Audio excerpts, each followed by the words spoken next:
जय हिंद। मैं विकी कुमार आपका स्वागत करता हूं विकास स्टडी पॉइंट पर। हमारी तैयारी हमें पता है बहुत अच्छे से चल रही है और हर एक सब्जेक्ट को हम लेके चल रहे हैं ताकि कोई भी सब्जेक्ट का कोई भी डाउट आपके पास ना रहे और आप पूरा प्रॉपर फोकस कर पाए अपने एग्जाम पर। तो अब मैं लेके आया हूं आपके लिए अकाउंटेंसी यानी कि लेखांकन। तो जिन बच्चों को इसका भी आइडिया नहीं था आज उनको इसका आइडिया भी मिल जाएगा कि कैसे कैसे क्वेश्चन आपके एग्जाम में आने वाले हैं और बच्चे पहले से उस चीज के लिए तैयार रहेंगे एकदम गोलियों बंदूकों के साथ। अब तो जीत ही जाएंगे ये जंग, है ना। खास बात इसमें ये है 90 मिनट मिलेगा आपको, ध्यान रखिएगा। 40 अंक ही आपके मैक्सिमम में, लेकिन जो प्रश्न है आपके पास आएंगे वो 55 आएंगे। पहला खंड आपका 24 होगा, उसमें से 20 करने होंगे। सेकंड भी आपका 24 प्रश्न आएंगे, उसमें से 20 करने होंगे और फिर 7 प्रश्न आएंगे, उसमें से 5 करने होंगे। तो लेकिन हमें इसको नहीं देखना, हमें इसको देखना, हमें सारे क्वेश्चन को अटेम्प्ट करने हैं, ठीक है ना। तो फटाक से स्टार्ट करते हैं डियर स्टूडेंट्स, ठीक है। तो ये रहा आपका पहला सवाल आपके स्क्रीन पर। ये क्या कह रहा है? Refers to the entire body of the theoretical knowledge of accounting. अब इसमें से वो कौन सा सही ऑप्शन है जो ये रेफर कर रहा है हमारे थ्योरेटिकल नॉलेज ऑफ अकाउंटिंग को? वो कौन सी बॉडी हमें ये बताना है। Financial management, B accounting, C accountancy या फिर D none of the above. सही आंसर है आपका C accountancy. Accountancy refers to the entire body of the theoretical knowledge of accounting, यानी जो अकाउंटिंग के हमें थ्योरेटिकल नॉलेज देता है वो कौन देता है? अकाउंटेंसी देता है, ठीक है। सेकंड क्या कह रहा है? Dash need information to form policies at the macro level and for providing subsidies. तो इनमें से कौन है कि इनमें से क्या चीज इसकी आवश्यकता पड़ती है मैक्रो लेवल पर ताकि हम सब्सिडी प्रोवाइड कर सकें, ठीक है। वो आपके है टैक्स अथॉरिटी, बी कॉम्पिटिटर्स, सी मैनेजमेंट या फिर D government and it's agencies. आपको पता है कि क्वेश्चन आपके पास आते हैं ना अकाउंट्स के तो वो करना आसान रहता है, लेकिन एमसीक्यू में बहुत सारे बच्चे घबरा जाते हैं। घबराने की जरूरत नहीं है, जो आपने पढ़ा है ना उसी चीजों में से पूछ रहा है, तरीका थोड़ा सा अलग है बस और कुछ नहीं। तो option number D government and it's agency is the correct answer of this question, ठीक है। चलते हैं आपका थर्ड क्वेश्चन पे। क्या कह रहा है? Accounting concept are basic assumption which are taken for any business and business are considered to the following them, ठीक है। अकाउंटिंग जो कंसेप्ट होता है वो बेसिक assumption है, मान्यताएं हमारी जो बिजनेस के द्वारा ली जाती हैं। From the given option identify which of the following can not be considered as a fundamental accounting assumption, यानी इसमें से कौन सा वो ऑप्शन है जो फंडामेंटल अकाउंटिंग assumption में शामिल नहीं किया जाता। आपके ऑप्शन है going concern, B consistency, C accrual या फिर डी आपका मैट्रिलिटी। तो इसका सही जवाब आपका हो जाएगा ऑप्शन नंबर डी मैट्रिलिटी। ये शामिल नहीं होता है चीज के अंदर, ये ध्यान रखिएगा, ठीक है। फोर्थ है आपका due to which principle contingent liability के बारे में बात कर रहा है, are sure in the balance sheet. मतलब किस प्रिंसिपल के तहत हम कंटीजेंट लायबिलिटी को बैलेंस शीट में दिखा सकते हैं। आपके ऑप्शन है dual aspect principle, B principle of full disclosure, C principle of materiality या फिर डी गोइंग कंसर्न कंसेप्ट। सही जवाब आपका प्रिंसिपल ऑफ फुल डिस्क्लोजर। जब भी फुल डिस्क्लोजर की बात की जाएगी ना तो जो चीज हम शामिल नहीं कर सकते बैलेंस शीट में हम उस चीज को भी शामिल करेंगे। तो इस हिसाब से कॉन्टिजेंट लायबिलिटी को इसमें शामिल किया जाएगा, किसमें? बैलेंस शीट में, हमारे इस प्रिंसिपल के तहत। Option number B correct answer हो जाएगा। पांचवा क्या कह रहा है? Which type of GST is applicable on supply from Delhi to Delhi, यानी इसमें से कौन सा GST है जो एप्लीकेबल होगी अगर हम दिल्ली से दिल्ली ही सप्लाई करें, मतलब दिल्ली के अंदर ही सप्लाई करें। Central GST, state GST, integrated GST या फिर ए और बी दोनों। बहुत सिंपल है, बहुत सिंपल, क्योंकि ये बात कर रहा है दिल्ली टू दिल्ली की। तो जब भी दिल्ली टू दिल्ली की बात कर रहे हैं तो सेंटर तो हट ही गया। सेंटर तब होगा ना जब Delhi to Haryana, Delhi to UP जाएंगे, तो ये तो हट ही गया। लेकिन स्टेट, क्योंकि स्टेट के अंदर स्टेट से हो रहा है तो स्टेट तो लगेगा और स्टेट के अंदर हो रहा है इसलिए इंटीग्रेटेड जीएसटी भी लगेगा। तो इस सबसे ऑप्शन नंबर डी इसका करेक्ट आंसर हो जाएगा। ऑप्शन नंबर डी इसका करेक्ट आंसर हो जाएगा, ठीक है ना। ठीक है, अब अगला क्या है हमारा? अगला है आपका विच रिटर्न। क्या है आपका अगला है आपका which return document is prepared by seller for goods sold against cash which act as an evidence for both are the seller and the purchaser of goods. तो क्या लगता है इसका जवाब क्या होना चाहिए बच्चों? कौन बताना चाहेगा इसका जवाब? मैं फटाफट बता देता हूं ताकि हम जल्दी जल्दी सारे के सारे क्वेश्चन आराम से अटेम्प्ट कर पाए। इसका सही जवाब आपका कैश मेमो हो जाएगा, ऑप्शन नंबर सी, ठीक है। साथ क्या कह रहे हैं? When goods are return to supplier, मतलब जब वस्तुएं सप्लायर को वापस दी गई, assets and dash are dash by same amount. अब यहाँ पर क्या आएगा, हमें ये फिलअप करना है। अब बोला क्या है, जो वस्तुएं गुड्स वो सप्लायर को हमने वापस कर दी, तो जो असेट्स हैं, तो असेट्स के बाद क्या आएगा, liability are increase by same amount, मैंने जो उसकी लायबिलिटी है, असेट्स और लायबिलिटी वो बढ़ जाएगी उसी अमाउंट से, या फिर लायबिलिटी कम हो जाएगी उसी अमाउंट से, या फिर असेट्स हमारा बढ़ जाएगा, या फिर असेट्स हमारा कम हो जाएगा। अब ऑब्वियस सी बात है ना, हमने गुड्स वापस कर दिए, जहां से लिए थे उसको गुड्स हमने वापस दे दिए, तो इससे क्या होगा, हमारी जो लायबिलिटी है ना वो क्या हो जाएगी, कम हो जाएगी, है ना। ऐसा इसलिए क्योंकि हमारी एक तरीके से यदि देखा जाए कि जो वस्तु हमने दी वस्तु हमारे पास वापस आ गई, तो हमारी जो लायबिलिटी उसको देने की वो हमारी कम हो जाती है। तो ऑप्शन नंबर 7 का जो बी है वो करेक्ट आंसर हो जाएगा इसका, ठीक है, ध्यान रखिएगा। 8वां, When cash is withdrawn by proprietor for personal use, personal use के लिए क्या कर रहा है, कैश विड्रॉ किया जाता है बिजनेस में से, ठीक है। What is its impact on accounting equation? अब अकाउंटिंग इक्वेशन में इसका इम्पैक्ट क्या बढ़ेगा, हमारी जो असेट्स है वो कम हो जाएगी, असेट्स भी कम हो जाएगी, लायबिलिटी भी कम हो जाएगी, या फिर असेट्स हमारा कम हो जाएगा लेकिन कैपिटल हमारी कम हो जाएगी साथ ही साथ, या फिर असेट्स हमारा बढ़ जाएगा, लायबिलिटी भी बढ़ जाएगी, असेट्स हमारा बढ़ जाएगा और कैपिटल भी बढ़ जाएगी। तो ध्यान दीजिएगा, जब भी हम किसी बिजनेस से हम विड्रॉ करते हैं तो हमारी मनी क्या कहलाती है, ड्रॉइंग कहलाती है। तो जब ड्रॉइंग कहलाएगी ना, तो उससे जो हमारी संपत्ति है, असेट्स, वो हमारी कम हो जाती है और हमारी कैपिटल जो पूंजी है हमारी वो भी कम हो जाती है। तो ऑप्शन नंबर बी इसका करेक्ट आंसर हो जाएगा।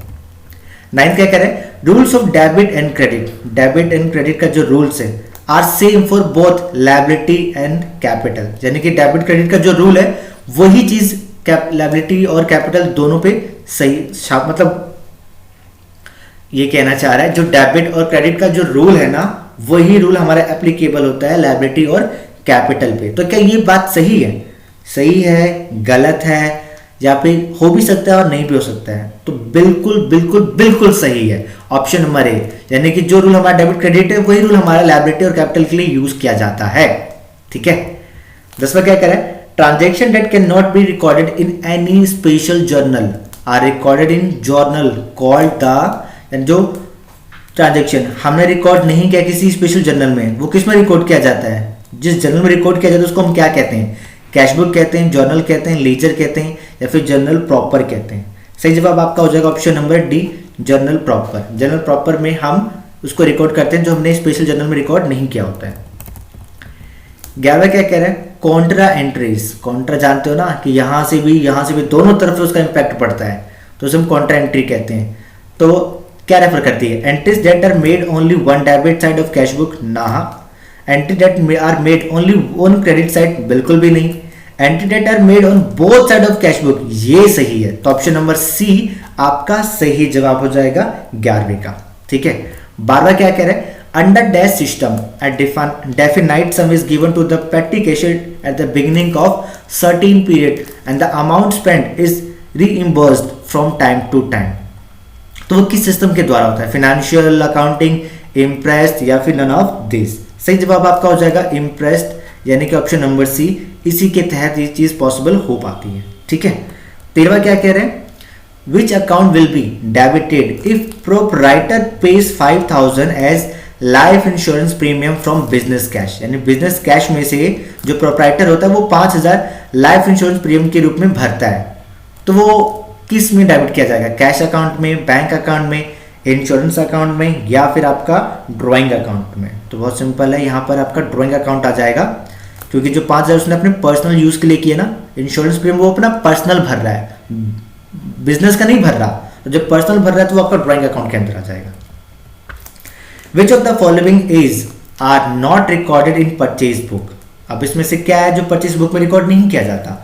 Cash purchase of goods worth 5000, मतलब हमने एक गुड्स खरीदा कैश में 5000 का, या purchase of goods on credit, मतलब गुड्स खरीदा उधार 75000 का, या फर्नीचर खरीदा हमने 3000 का क्रेडिट में, ठीक है। आपके पास ऑप्शन आ गए, ये 3 चीज में से हमें बताना है कि केवल एक सही है, या फिर बी और 2, सेकंड और थर्ड दोनों ठीक है, ऑप्शन सी फर्स्ट और थर्ड ठीक है, या फिर option D first, second and third तीनों के तीनों ठीक है। तो इसका सही जवाब आपका हो जाएगा ऑप्शन नंबर सी, पहला और तीसरा ठीक है, यानी कि ये और ये, इन दोनों की एंट्री होगी आपकी किसके अंदर, परचेज बुक के अंदर, ठीक है, जो कैश से खरीदा हो और जो उधार खरीदा हो।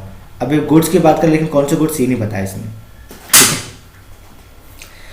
क्योंकि यहाँ पर ओन आ गया ना, अगर वो नहीं आता ना तो आपका ये शामिल होता। तो यहाँ पर ऑप्शन नंबर सी इसका करेक्ट आंसर हो जाएगा। 15वां करते हैं फटाक से बच्चों।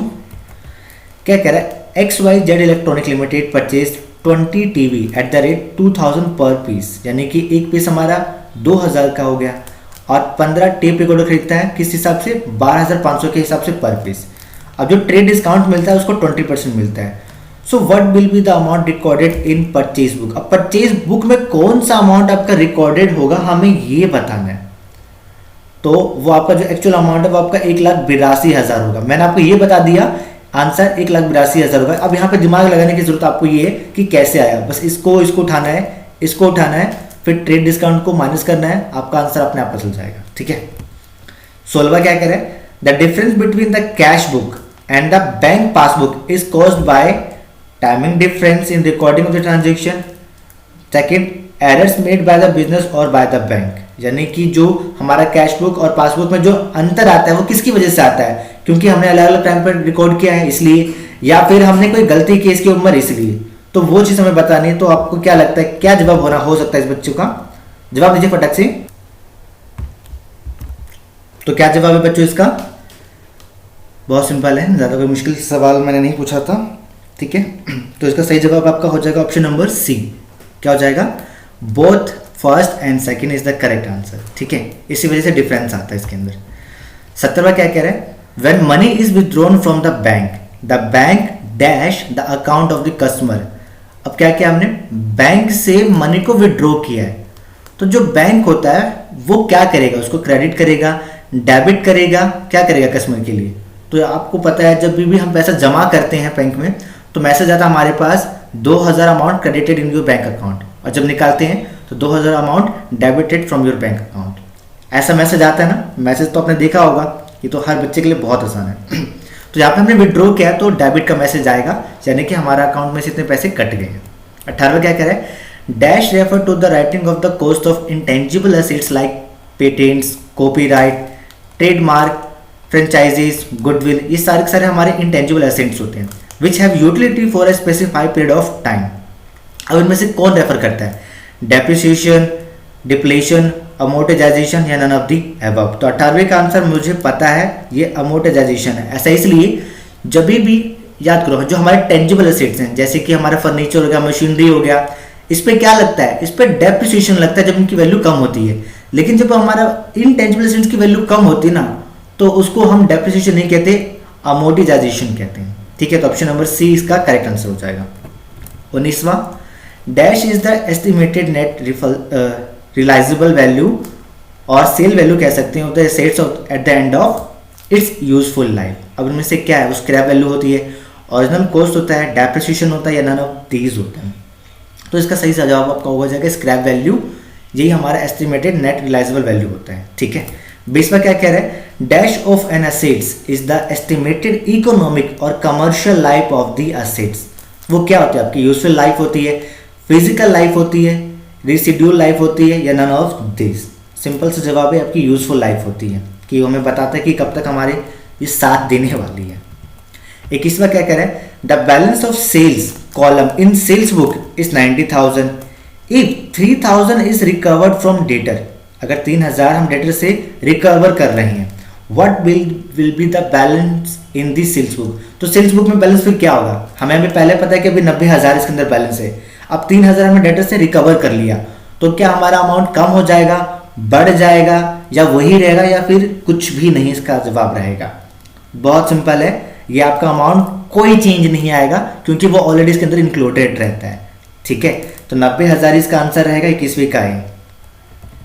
22वां क्या कह रहे हैं, payment of wages for installation of machinery will be recorded as. अब मशीन को लगाने के लिए जो वेजेस को हम पेमेंट कर रहे हैं वो रिकॉर्ड किया जाता है debit machinery account and credit cash account में। डेबिट मतलब कैश अकाउंट को डेबिट किया जाता है, मशीनरी अकाउंट को क्रेडिट किया जाता है, या फिर wages account debit to credit cash account, या फिर नन ऑफ द अबव। तो जब भी हम वेजेस की बात करेंगे ना, तो इसका जवाब हो जाएगा कि मशीनरी को डेबिट किया जाएगा और कैश को क्रेडिट किया जाएगा, यानी machinery account debit to cash account आएगा। तो ऑप्शन नंबर ए इसका सही जवाब हो जाएगा 22वीं का। ठीक है, तो इसमें क्या है, विच of this is not a part of current liability, current liability का पार्ट नहीं है, तो वो आपका क्या हो जाएगा, वो आपके डिबेंचर होगी। डिबेंचर है, बिल्कुल डिबेंचर हमारे करंट लायबिलिटी के पार्ट नहीं होते हैं। 24 क्या कह रहे हैं, which of this is are the objectives of accounting standard. अब अकाउंटिंग स्टैंडर्ड्स की विशेषताएं क्या है हमें ये बताना। पहला कह रहा है कि better understanding of the financial statement, या फिर B minimise diverse accounting policies and practices with an aim to eliminate them to possible extent, या फिर C enhance reliability of financial statement, या फिर ऑल ऑफ द अबव। इसका सही जवाब हो जाएगा आपका ऑप्शन नंबर डी। ये सारे के सारे हमारे अकाउंटिंग स्टैंडर्ड के ऑब्जेक्टिव हैं, यानी कि विशेषताएं हैं। तो इस प्रकार से हमने सेक्शन ए कंप्लीट कर लिया, 24 के 24 क्वेश्चन। अब सेक्शन बी पे आते हैं, 25वां स्टार्ट करते हैं कि क्या कह रहे हैं। इफ गुड्स वर्थ 25,000, ठीक है, आर डिस्ट्रीब्यूटेड एज चैरिटी, वस्तुएं हैं 25,000 कीमत वाली, उसको हमने दान के रूप में दे दिया।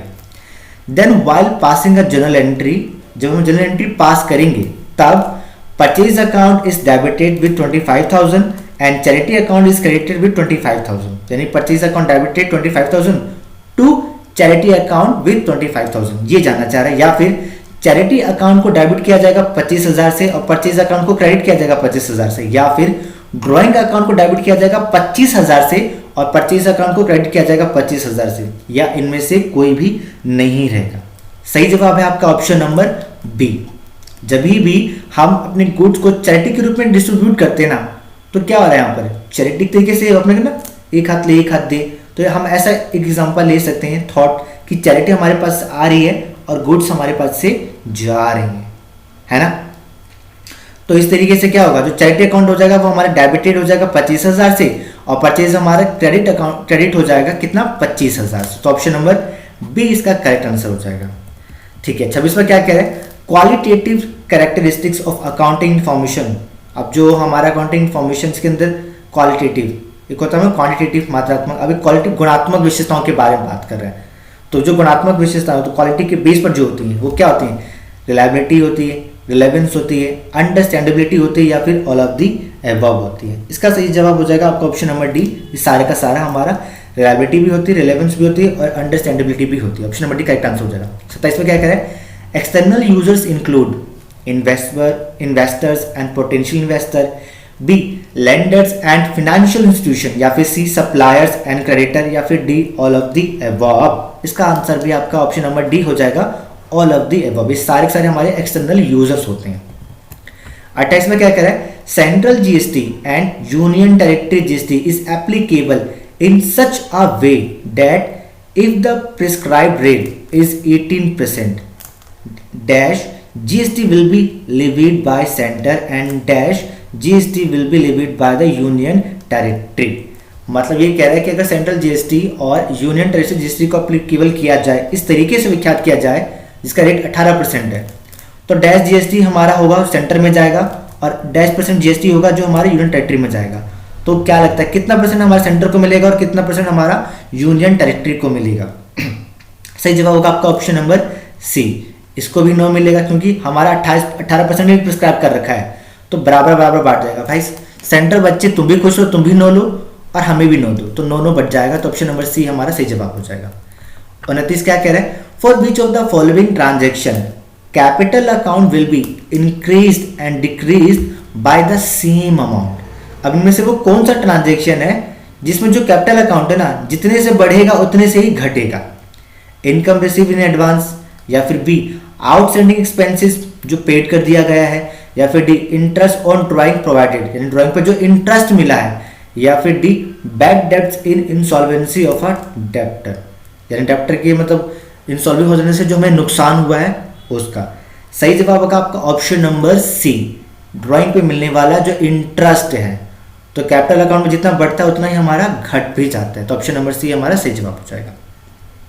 ठीक है, फिर आता आपका 30, by what amount will be purchase account debited with, मतलब ये जानना चाह रहा है कि कितने अमाउंट से हमारा जो परचेज अकाउंट है वो डेबिट होगा। अगर रिया गुड्स लेती है 1 लाख का मैरी से, उस पर 20% का उसको डिस्काउंट मिलता है, 2% का कैश डिस्काउंट मिलता है, और वो कितना पेमेंट करती है, उसमें से 50% वो चेक के थ्रू पेमेंट करती है। तो अब ये बताना है कि एक्चुअल में उसकी वैल्यू क्या है। देखो बहुत ही ऐसे क्वेश्चन बड़े मजेदार क्वेश्चन होते हैं यार। सही में हमें एक अमाउंट बता दिया कि 1 लाख का अमाउंट था, 20% का ट्रेड डिस्काउंट मिल गया। अब जो वैल्यू बची उस पर भी 2% का कैश डिस्काउंट मिला। अब जो वैल्यू बची उसमें से भी 50% हमने कैश दिया, तो 25 अकाउंट में कितना आएगा। देखो घुमाने वाली चीजें हैं, तो घूमने की बिल्कुल भी जरूरत नहीं है प्यारे बच्चों, ये ध्यान देना। इसमें से केवल आपका केवल ट्रेड डिस्काउंट 20% लेस होगा, बाकी आपका वैल्यू आएगा, यानी कि 80,000 की वैल्यू आपकी परचेज अकाउंट के अंदर आएगी। तो इसका सही आंसर हो जाएगा ऑप्शन नंबर बी। 31 क्या कह रहे हैं, if an old amount return off as bad डेब्ट, एक पुराना अमाउंट है उसको रिटर्न ऑफ कर दिया गया बैड डेब्ट के रूप में, बैड डेब्ट रिकवर के रूप में, ठीक है। Then while passing a general entry, अब जब जनरल एंट्री पास की जाएगी तो एंट्री क्या रहेगी हमें ये बताना है। कैश अकाउंट को डेबिट किया जाएगा, बैड डेब्ट रिकवर को क्रेडिट किया जाएगा, कैश अकाउंट को डेबिट किया जाएगा और बैड डेब्ट अकाउंट को क्रेडिट किया जाएगा। यहाँ ध्यान रखना, यहाँ रिकवर्ड है और यहाँ केवल अकाउंट है, तो दोनों में डिफरेंस है। सी क्या कह रहा है, कैश अकाउंट को डेबिट किया जाएगा and provision for doubtful debts account को क्रेडिट किया जाएगा, या फिर नन ऑफ द अबव। सही आंसर इसका ऑप्शन नंबर ए। यहाँ पर कैश अकाउंट को डेबिट किया जाएगा क्योंकि कैश हमारे पास आ रहा है, जो हमें हार चुके थे, पैसा तो गया नहीं मिलने वाला, लेकिन रिकवर हो गया तो पैसा हमारे पास वापस आ गया, तो cash account debit to bad डेब्ट रिकवर्ड अकाउंट आ जाएगा, ठीक है। तो option number A correct answer हो जाएगा। बात इस पर क्या कह रहे हैं, the original cost of the assets is 2,50,000 and freight and installation charges, मतलब जो एसेट्स की एक्चुअल वैल्यू वो 2.5 लाख की है और उसको लगाने का खर्चा बैठाने का खर्चा हमारा 25,000 आ रहा है, ठीक है, लाने और बिछाने का। यूजफुल लाइफ उसकी 10 साल की है, ठीक है, एंड नेट रेजिडुअल वैल्यू उसकी एस्टिमेटेड की गई 50,000। Then what is the amount of depreciation to be charge every year under straight line method assuming that the assets is purchase on 1 January 2021। मतलब ये पूरे 1 साल की बात के हिसाब से चल रहा है। पहले जनवरी यानी कि एक तरीके से हमारा 1 जनवरी को साल स्टार्ट होगा, खत्म कब होगा, 31 दिसंबर को खत्म होगा। ये पूरा हमारा एक अकाउंटिंग पीरियड हो गया। अब इसी के बेस पर हमें एस्टिमेट करना है। फॉर्मूला क्या होता है हमारे निकालने का, सिंपल सी बात है कि जितनी वैल्यू हमारी आई है उसमें से जो स्क्रैप वैल्यू है वो हमारी ऐड हो जाती है और अपन में एस्टिमेटेड लाइफ आ जाती है। 10 साल है, उसको उससे डिवाइड कर देंगे तो आपका आंसर आ जाएगा। तो बेसिकली जो 32वें का सही आंसर हो जाएगा ना आपका, वो हो जाएगा आपका 22,500 यानी कि 222,500। ये कैसे है यार, थोड़ा दिमाग लगाने की ज़रूरत है, करोगे सॉल्व तो आ जाएगा। मैं आपको इसलिए मैंने थोड़ा सा आपको हिंट दिया है, मैं केवल आपको हिंट इसलिए देके चल रहा हूँ क्योंकि जब तक आप खुद अपने दिमाग पे जोर नहीं डालोगे ना, जब आप यहाँ पे नहीं डाल रहे हो जोर, तो जब आपके एग्जाम में ऐसा क्वेश्चन आ जाएगा तो वहां तो फिर कर ही नहीं पाओगे। इसलिए जब आप खुद प्रैक्टिस करोगे तो चीज़ आपकी स्ट्रांग होती है। लेकिन फिर भी मैंने आपको हिंट दिया है क्योंकि एग्जाम में तो टीचर वो भी नहीं देने वाला। 33 का क्या कह रहा है, under dash method a fixed and equal amount in the form of depreciation is charged every year during the lifetime of the assets। अब वो कौन सा मेथड है जिसके द्वारा जो डेप्रिसिएशन है उसमें फिक्स अमाउंट ही रहती है और हर साल वही चार्ज किया जाता है। तो किस मेथड में होता है, स्ट्रेट लाइन में होता है, रिटर्न डाउन वैल्यू में होता है, एन्युटी में होता है, या फिर लास्ट आपका ऑप्शन है इंश्योरेंस पॉलिसी में होता है। इसका जवाब मेरे ख्याल से हर बच्चे दे देंगे क्योंकि अगर हर साल एक फिक्स अमाउंट ही लग रहा है, अगर 10% मान लिया कि 10% ही लग रहा है, ठीक है, तो 10% के हिसाब से मेरा 2020 और 21 में भी 10% लगेगा, फिर 2021 और 22 में भी मेरा 10% लगेगा। तो यहाँ पे जो रेट है ना वो फिक्स है, तो वो स्ट्रेट लाइन मेथड में होता है। तो ऑप्शन नंबर 1 करेक्ट आंसर हो जाएगा। 34 Neel limited deals in selling and buying furniture, ठीक है। अब यहाँ पे जो फर्नीचर है वो क्या है, फिक्स एसेट है नील की, क्योंकि वो क्या कर रहा है, फर्नीचर का काम करता है, उसी को बेचने और खरीदने का काम करता है। ये इसकी फिक्स एसेट है या फिर इंटेंजिबल एसेट्स है या फिर वस्तु में गुड्स है या फिर इनमें से कुछ भी नहीं है। सही जवाब आपका सी हो जाएगा। क्यों, क्योंकि ये इसका बिजनेस है, ये इसका बिजनेस है यानी कि गुड्स है जिसका वो इस्तेमाल कर रहा है खरीदने और बेचने के लिए, तो इसलिए इसको गुड्स में काउंट किया जाएगा, असेट्स में काउंट नहीं किया जाएगा, ठीक है। असेट्स का काउंट तब किया जाएगा जहां पे उसकी कंपनी है, उस कंपनी में जितनी भी चीजें इस्तेमाल की गई हैं उसको स्टेबलाइज करने के लिए, तो वो उसकी असेट्स कहलाएंगी, ठीक है। तो ये बिजनेस कर रहा है फर्नीचर का, तो इसलिए गुड्स कहलाएंगी नील लिमिटेड की। 35 what will be the journal entry if salary 25,000 is outstanding, अगर मेरी सैलरी 25,000 से आउटस्टैंडिंग है, मतलब मिली ही नहीं है, तो उसकी जर्नल एंट्री क्या होगी? थोड़ा सा पोज, और मैं चाहता हूँ इसका जवाब ना आप दो। बड़ा मजा आएगा जब मैं कमेंट में देखूंगा कि इतने बच्चों ने इसका जवाब दिया है, तब लगेगा हाँ मेरे बच्चे मेहनत कर रहे हैं, क्योंकि वो चाहते हैं कि क्या, कि भाई मेरे 40/40 आए, मैं पीछे नहीं रहने वाला, सवाल कैसा भी हो मैं करके ही दिखाऊंगा और जरूर करूंगा। ऐसा डिटर्मिनेशन होना चाहिए, ऐसा कॉन्फिडेंस होना चाहिए।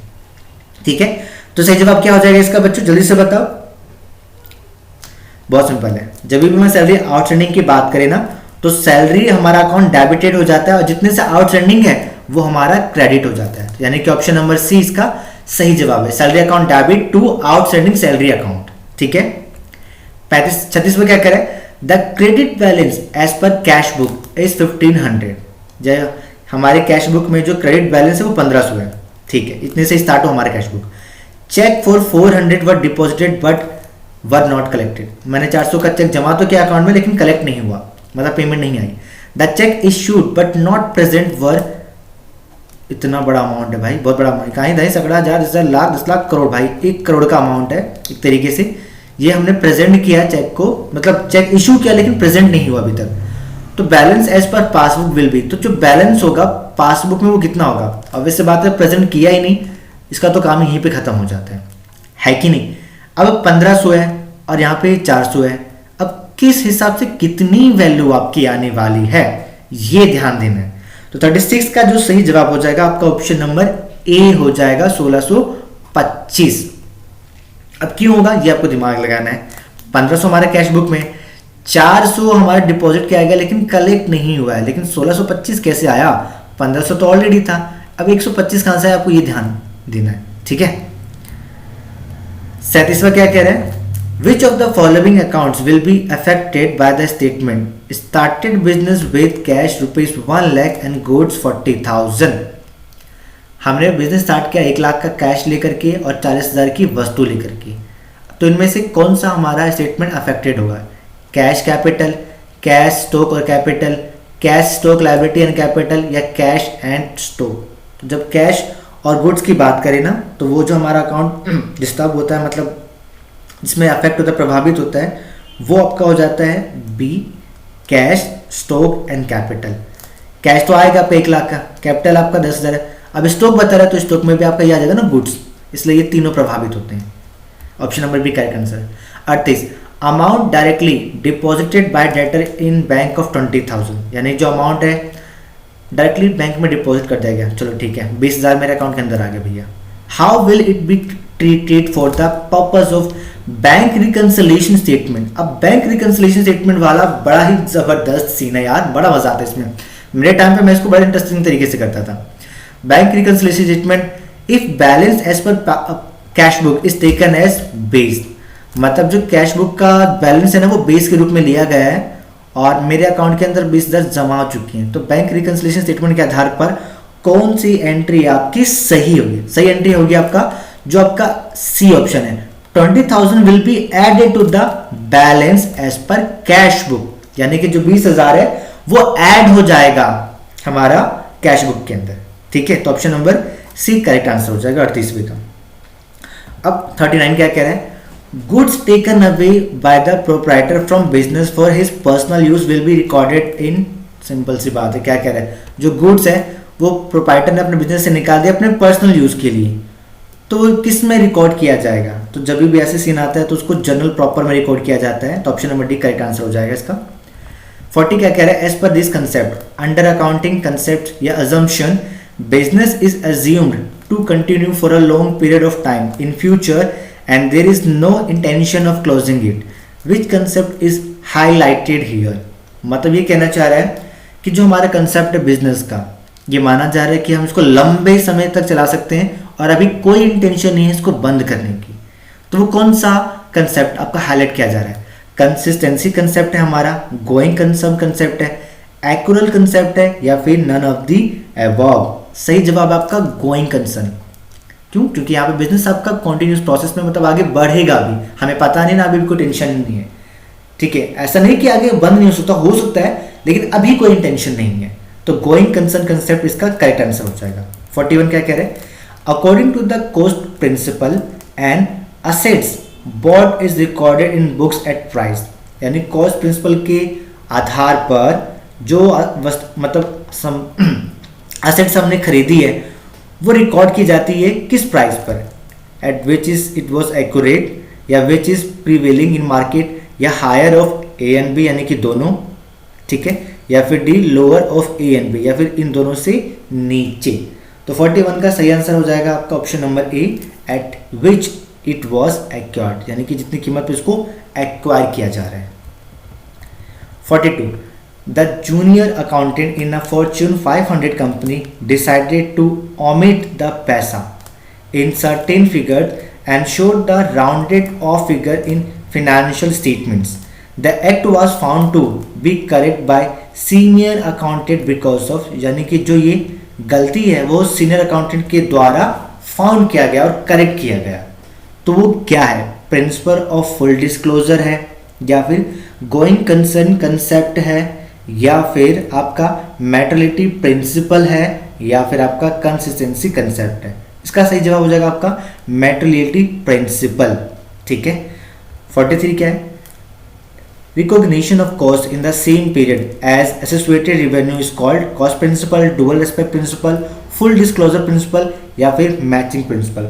सही जवाब हो जाएगा आपका 43 का डी, मैचिंग प्रिंसिपल इसका सही जवाब है, ठीक है। 44 करते हैं फटाक से, in dash unpaid expenses are recorded in the books of accounts, cash basis of accounting, accrual basis of accounting, both A and B, या फिर D can not be determined.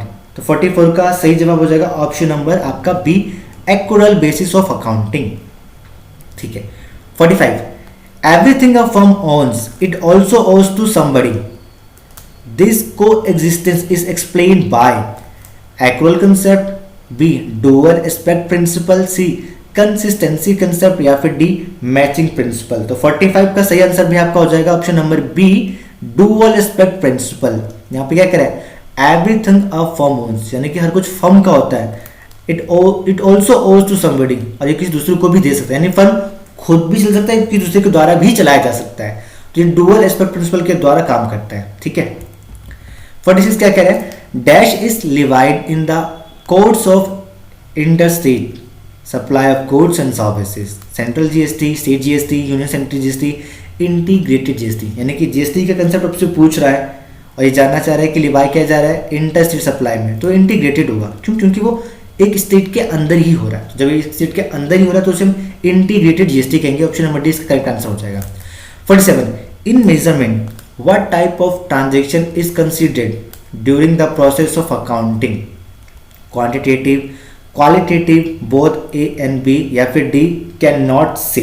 तो 47 का सही जवाब आपका ऑप्शन नंबर ए हो जाएगा क्वांटिटेटिव, क्यों, क्योंकि यहाँ पर ट्रांजैक्शन को मेजर किया जा रहा है तो क्वालिटी की तो बात आती ही नहीं है, हम क्वांटिटेटिव लेंगे, मात्रात्मक लेंगे। 48 क्या कह रहे हैं, when purchase goods are return to the supplier, जो चीज़ हमने खरीदी वो चीज़ हमने सप्लायर को वापस दे दी, this return are termed as, वो क्या कहलाती है, रिटर्न इनवर्ड्स कहलाएगी, कैरेज इनवर्ड कहलाएगी, रिटर्न आउटवुड कहलाएगी, या फिर कैरेज आउटवुड कहलाएगी। अगर आपने बैलेंस शीट बनाया है, ट्रेडिंग अकाउंट आपने बनाया है, प्रॉफिट एंड लॉस अकाउंट आपने बनाया है, तो इससे आपको ये पता चल रहा होगा कि सप्लायर्स को जब हम वापस करते हैं खरीदी हुई चीज़ें तो वो किसके अंदर आएगी। तो सिंपल सी बात है, परचेज चीज़ों से रिलेटेड है, कैरेज तो आएगा नहीं, कैरेज आएगा, क्या लगता है, माफी चाहूँगा, हाँ, तो इसका सही जवाब हो जाएगा आपका रिटर्न आउटवर्ड, ठीक है।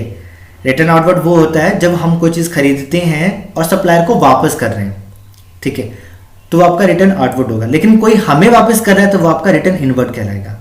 अगर सप्लायर मतलब किसी को हमने बेचा और वो हमें दे रहा है तो रिटर्न इनवर्ड, और अगर हम किसी को दे रहे हैं तो रिटर्न आउटवर्ड कहलाएगा, ठीक है। तो ऑप्शन नंबर सी इसका करेक्ट आंसर हो जाएगा। सेक्शन सी है, ठीक है, हमारे पास इसके अंदर अजर्शन है और रीजन है। अजर्शन जो बताएगा उसका कारण रीजन रहेगा, अगर ये दोनों सही होंगे या जो भी होगा हमें ऑप्शन के अकॉर्डिंग चलना है और उसको जवाब देना है। रीजन क्या कह रहा है, सबसे पहले अजर्शन पढ़ते हैं। Prepaid expenses are a part of current assets, यानी जो प्रीपेड एक्सपेंसेस है हमारे वो करंट असेट्स का पार्ट है, क्या ये सही है।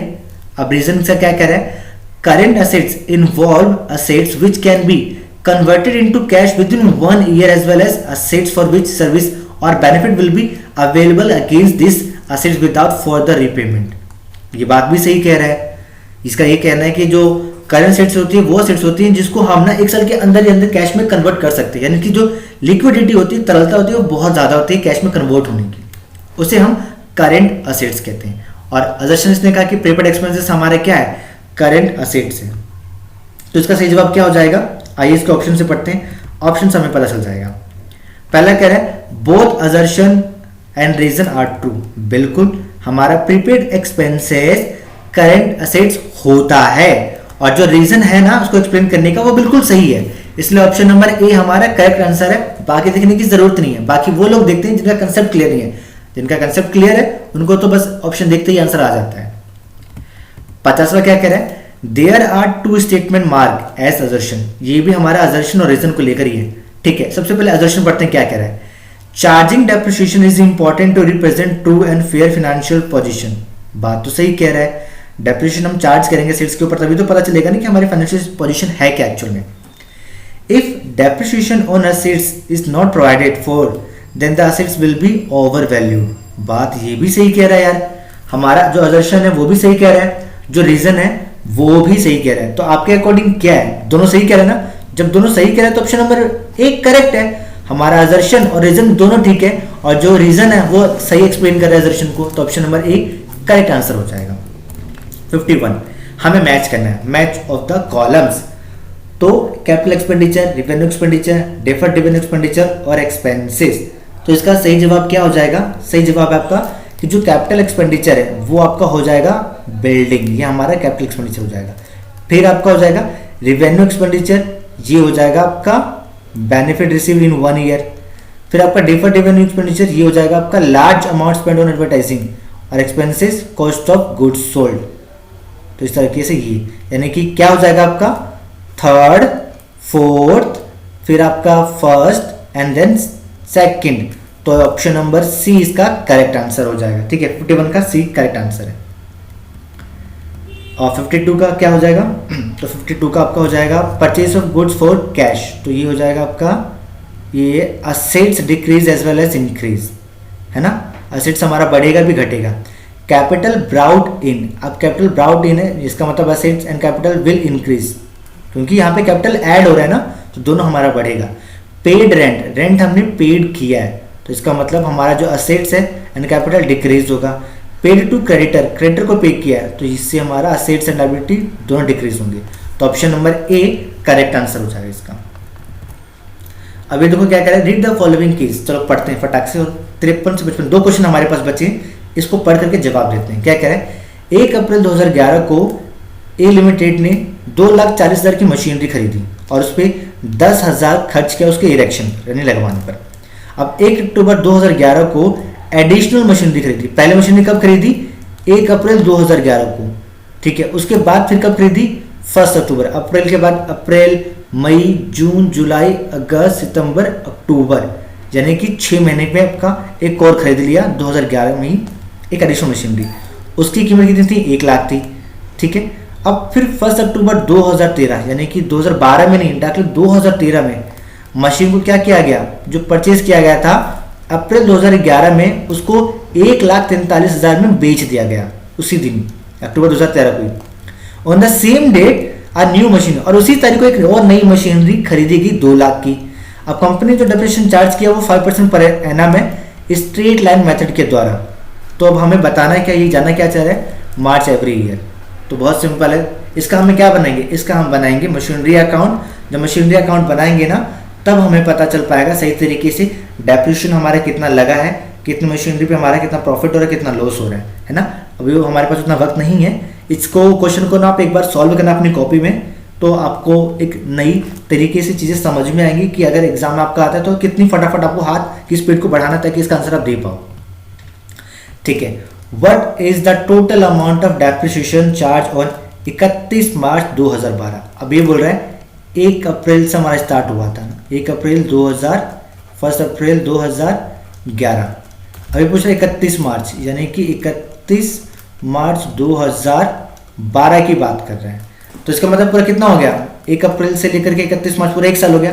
तो केवल 1 साल का पूछ रहा है ना, और बताया कितना गया है, ये तो कोई ध्यान दो, बताया कितना है इसने, 1 अप्रैल को जो उसने मशीनरी खरीदी थी 2,40,000 की खरीदी थी, ठीक है, और फिर अक्टूबर में खरीदी, तो अक्टूबर वाले पे 6 महीने का लगेगा, 6 महीने का लगेगा कितने, 5% के अकॉर्डिंग।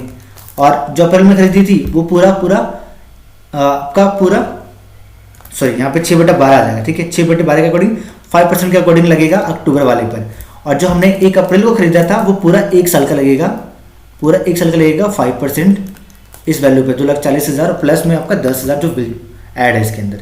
और जो हमने अक्टूबर 2011 में खरीदा था 1 लाख, इस पर लगेगा 5%। तो इस हिसाब से जो आपका बनेगा ना वो आपका बनेगा ऑप्शन नंबर बी, 15,000 बनेगा। कैसे बनेगा, मैंने तरीका आपको बता दिया है कि कैसे लगेगा 5%। जैसे कि अगर मैं लेके चलूँ, थोड़ा सा आइडिया दे दूँ, तो 2,40,000 प्लस में 10,000, 2,50,000 हो गया, है ना। अब 2,50,000 हो गया, अब 5% पर हम लगा रहे हैं, तो 5% अगर हम लगाएंगे तो कितना बनता है, इस तरीके से 25 पंजे 125 हो जाएगा ना, ये कितना हो गया हमारा 1,250 हो गया, ठीक है। आंसर क्या रहा हमारा 15,000 आ रहा है। तो बाकी जो 6 महीने का लगेगा आपका वो इस पर लगेगा, ये कितना हमारा 1 लाख का। अब 1 लाख का हम लगा रहे हैं 6 महीने के अकॉर्डिंग, तो फिर क्या लगेगा, पूरा 1 साल का लगेगा ना।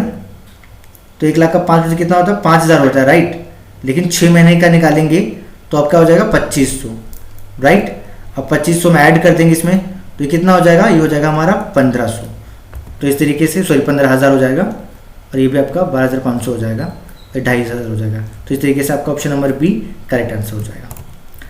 चलो क्या कह रहा है, what is the amount of profit और loss on machinery sold on 1 October 2013। तो ये तो हमें तभी पता चलेगा जब हम प्रॉपर अकाउंट बनाएंगे, लेकिन मैं आपको डायरेक्टली आंसर बता देता हूँ कि हमें प्रॉफिट होता है या फिर आपका लॉस होता है। तो सिंपल सी बात है, यहाँ पे हमें लॉस होता है 75,750 रुपये का, ठीक है। आखिरी प्रश्न इस सेशन का, what is the total balance of machinery account on 31 मार्च 2014। अब 31 मार्च जब हम प्रॉपर इस अकाउंट को क्लोज करते हैं, ठीक है, एक तरीके से मान के चलते 31 मार्च को हमारा क्लोज हो रहा है, तो उस समय हमारी मशीनरी का बैलेंस कितना है ये हमें बताना है। तो उस समय हमारी मशीनरी का बैलेंस हो जाता है 2,82,000 यानी 2,82,500। तो ऑप्शन सी इसका करेक्ट आंसर है। सो इस प्रकार से हमने 55 के 55 क्वेश्चन कर लिए हैं, और मुझे उम्मीद है कि मैं जिस तरीके से समझाने की कोशिश कर रहा हूँ काफ़ी चीज़ें आपको समझ में आई होंगी डियर स्टूडेंट्स। कोई कमी लगे तो चल के माफ़ी चाहूँगा मैं आपसे, ठीक है। अगर कुछ भी डाउट रह गया, समझ में नहीं है, कमेंट कीजिए, क्लियर किया जाएगा। और पसंद आया तो लाइक करना बिल्कुल ना भूलें, लाइक कर दिया करो यार, लाइक से क्या जाता है, बटन ऊपर प्रेस किया, और आपके इस मोटिवेशन से, आपके इस एक थोड़े से एक्ट की वजह से हमें खुशी मिलती है, और हम और ज़्यादा मेहनत करते हैं आपको और बेहतर कंटेंट देने के लिए, ठीक है। सो ऑल द बेस्ट आपके सभी एग्जाम के लिए। हंसते रहिए, पढ़ते रहिए और खुश रहिए। Thank you.